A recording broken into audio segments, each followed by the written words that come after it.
All right, so we're going to do 6B here. We have the same setup as 6A. This boat is being pulled in. We want to find the rate of change of that angle right there. How quickly is the angle changing between the string and the dock? So you can imagine it should be going down as this boat goes in. We're going to work out the math on it.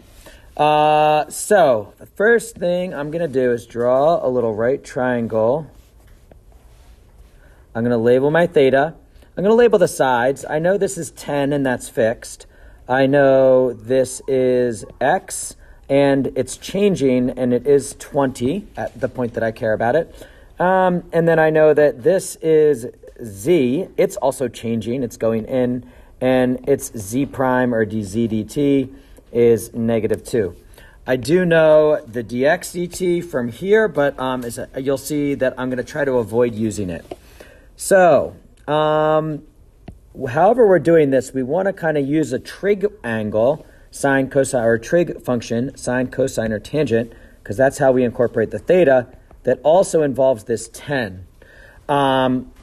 We also want to be strategic and try to get an easy trig function. And we also, we're either going to use the -2 or we're going to use this thing. I'm going to go ahead and do a trig function that uses the 10 and the z to relate the theta. And I think you'll see why as I go through. If you were doing it yourself, you would kind of fiddle with a couple different options until you maybe came up with a good one. So, so I am looking at the adjacent side, which is the 10, and the hypotenuse, which is the z. So I can set up a trig function, which is that A and H means cosine. So cosine of theta is equal to adjacent, which is 10, over hypotenuse, which is z. So that's my function. That's my relation. Now all I got to do is do a regular d over dt, and we will hopefully have rates that we can plug in and solve for. So I d over dt. I get negative sine theta times d theta dt equals, real quick, I'm going to write this as 10 times z to the -1 in order to take its derivative. So that derivative, when I power rule it, gives me -10 over z squared after I kind of mess with my negative exponents. But don't forget the dz over dt. So let's now look at what we have and what we can plug in. I can figure out the sine theta using some right triangles. I know my d theta dt is what I'm looking for. That's what they asked me for. I know I got my 10.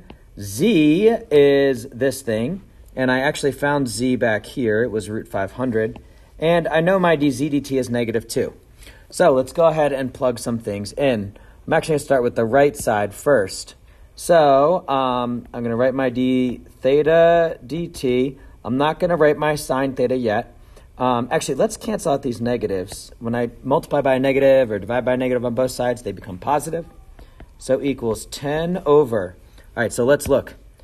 Z was the square root of this 500. So what do I get when I square that? I get just a 500 because it's root 500 squared. So times, because that is, it's square rooted. That would be the z, but then it's squared because of that little squared right there. So, and then the dz dt, where's that? My iPad's going a little crazy right here with all these lines. I'm sorry. But I get this -2. So times -2. And now I have to figure out the sine theta. So I'm going to do that as scratch work down here.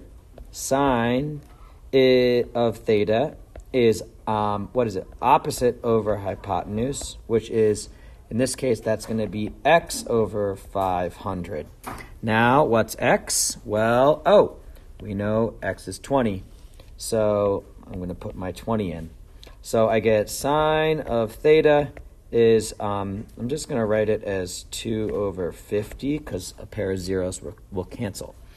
So that gives me 2 over 50 here. So I'm going to solve for my d theta dt. D theta over dt equals, what do we get? 10 over 500 times negative 2. And I'm going to multiply by the reciprocal to get a 50 over 2. Okay, so my bad. I actually went back to type this into a calculator, and I realized, hypotenuse wasn't 500, it was root 500. So I've made all these adjustments here. Root 500, the 20 is still there, which made this a 20, and that a root 500, and then this a root 500, and that a 20. Anyway, so I type into my calculator 10 over this times negative 2, blah, blah, blah, and we get negative 0.045 after I round to 3 decimals. And that the units there are radians per second. Couple comments. The reason I went with cosine was because it had this and this, which made it an easy ratio to set up. But then I know that cosine derives to a sine, and that sine's going to be a lot easier to deal with than like a secant squared or something like that. And then deriving this over here to that was pretty simple. So I think some of the hardest part of this particular problem is deciding what function to use. So you can try one, and actually you could have used tangent or another one there, and it would have worked. It would have just, I think, been a little bit more complicated. But we also got to be really careful with our algebra for that, algebraic accuracy. Anyway, hope this helps, and thank you. See you later.